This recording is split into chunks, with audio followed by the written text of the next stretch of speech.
All right, welcome back. Today, we're jumping into a story that so many of us think we know, but we're going to look at it through a completely different lens, a lens of deep, mystical strategy. We're about to decode a moment that on the surface looks like total surrender, but is actually one of the most brilliant power plays ever recorded. Okay, let's get right into it. I want you to just picture this scene for a second. The air is thick, it's shimmering with that desert heat, and you see dust rising in these 7 distinct puffs as Jacob, the patriarch, the one carrying the blessing, prostrates himself completely to the earth. Once, twice, 7 times. And with every single bow, you can almost feel the tension of the power he's holding back. It's almost unbearable. And standing before him is his brother Esau.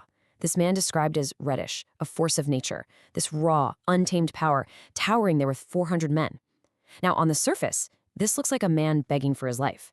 But underneath it all, these unseen currents of destiny are shifting in a massive way. Jacob's face is calm, but his mind is a universe of calculation. You have to understand, this isn't fear, this is physics. So the big question is, how do we get from this act of total submission, to a masterclass in strategy? Well, here's our roadmap. We're going to start with the paradox of the bow itself.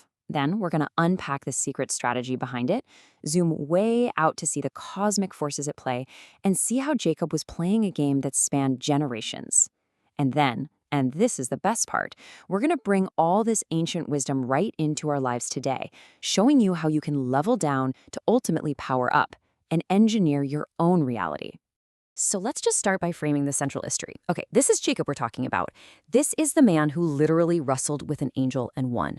The man who holds the blessing from his father that he will be the master over his brother. And yet here he is, bowing to the ground like the lowest of the low. Why? I mean, why would the chosen patriarch, the very embodiment of truth, prostrate himself before his violent, antagonistic brother? It just doesn't seem to add up. And that's the question at the very heart of this whole explainer. Is this just a moment of weakness, an act of sheer terror where Jacob just forgets who he is, forgets his spiritual stature and his destiny, or is it something else entirely? Is it possible that what looks like weakness is actually an expression of the highest form of wisdom and control? This apparent contradiction, you see, that's exactly where the secret is hidden. So the very first clue to solving this whole paradox comes from a verse in Proverbs. A verse that the Zohar uses to unlock this entire encounter. It's a principle called tovnikle ve'evedlo. And listen, this isn't just some nice philosophical idea. It's an operational manual for how to act strategically when you're facing an overwhelming aggressive force. Okay, so what does this actually mean? Literally, the verse translates to, "Better is the one who is lowly and has a servant." But the Zohar explains that on a secret level, this is a profound strategy. First, it's a strategy for dealing with our own internal adversary. The Yetzer Hara. When that impulse for chaos or anger just rises up with this overwhelming force, you don't always meet it head on. That's a losing battle sometimes. Instead, you lower yourself. You make yourself small. You refuse to engage on its terms. You de-escalate. So Jacob takes this internal strategy and applies it to the external world. He sees Esau not just as his brother, but as a physical manifestation of this overwhelming confrontational energy. And he makes a choice to make himself small, to avoid a direct, explosive conflict that he knows is not the real battle he's there to fight that day. This right here, this reframes absolutely everything. The bowing, it isn't weakness, it's de-escalation.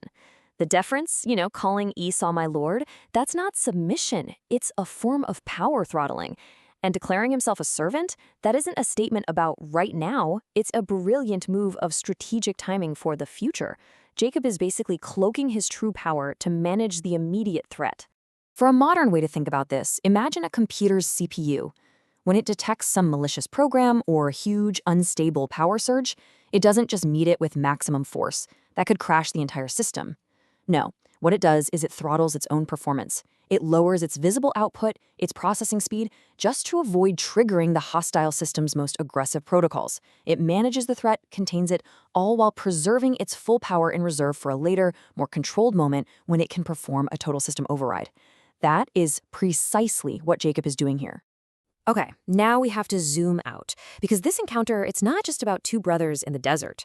The Zohar explains that what we're seeing is a physical drama that's manifesting a battle between super-null spiritual forces. We are literally witnessing a metaphysical blueprint for how different cosmic energies interact. So in the language of Kabalah, Jacob embodies the sephira of Tiferet. That's balance, harmony, truth. Its whole principle is tikkun, or rectification. Its color is white, representing this harmonized light. Now Esau, he embodies the raw, unrectified sephira of Gevurah, severity, judgment, pure, raw power. Its principle is tohu, or chaos. And its color? It's red, the color of untamed judgment, or din. This isn't good versus evil. No, it's much more sophisticated.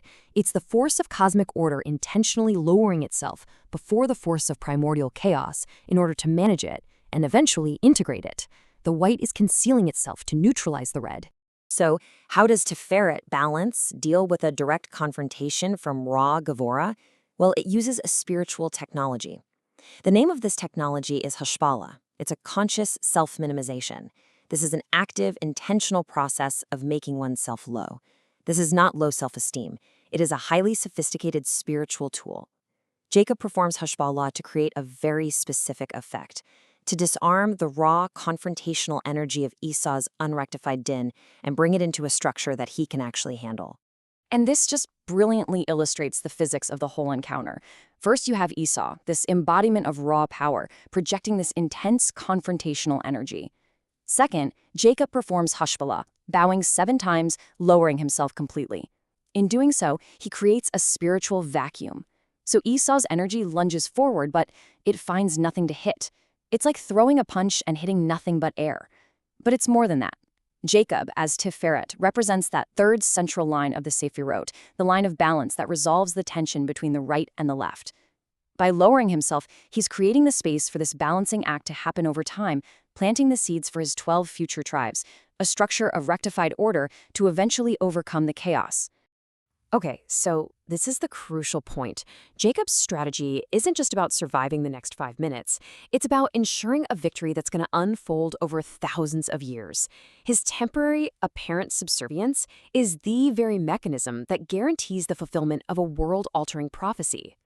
Before they even meet, Jacob sends messengers ahead to Esau with this very precise message. "Thus says your servant Jacob, I have sent to tell my Lord."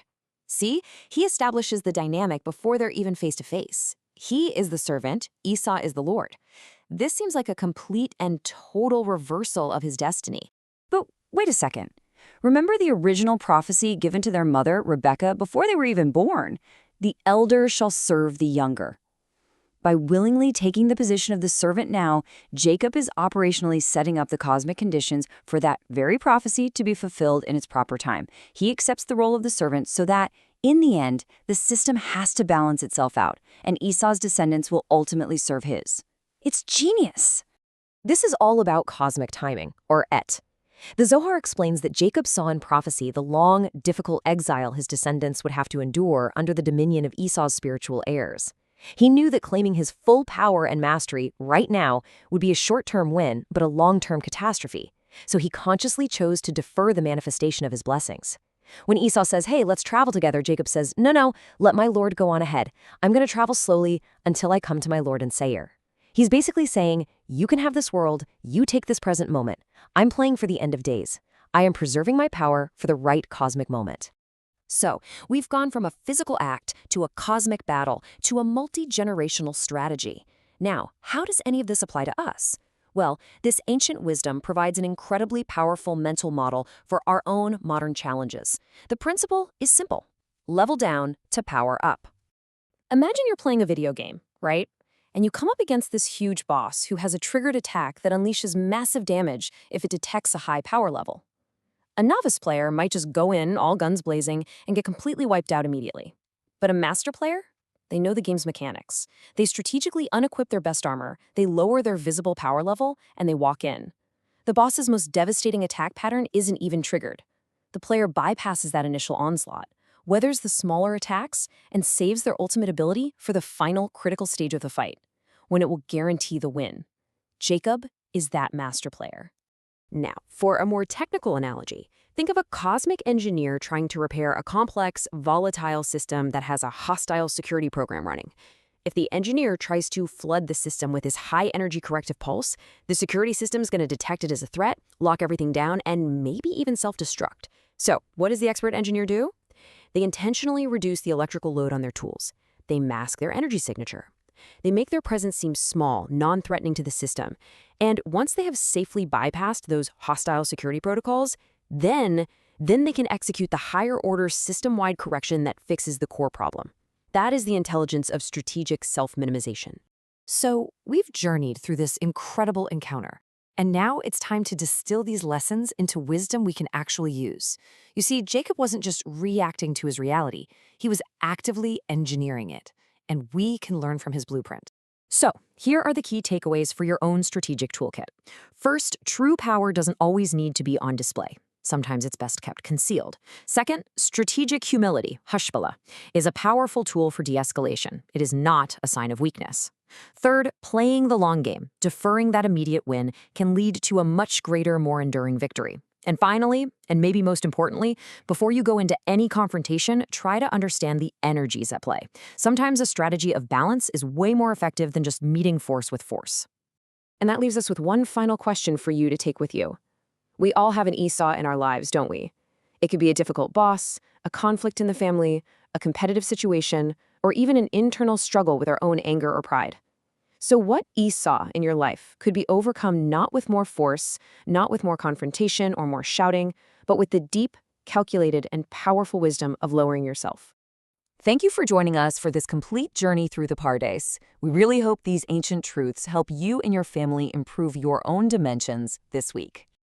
If you enjoyed this full chapter deep dive, please like, subscribe, and share which part of the journey touched your soul in the comments. We'll see you in the next chapter.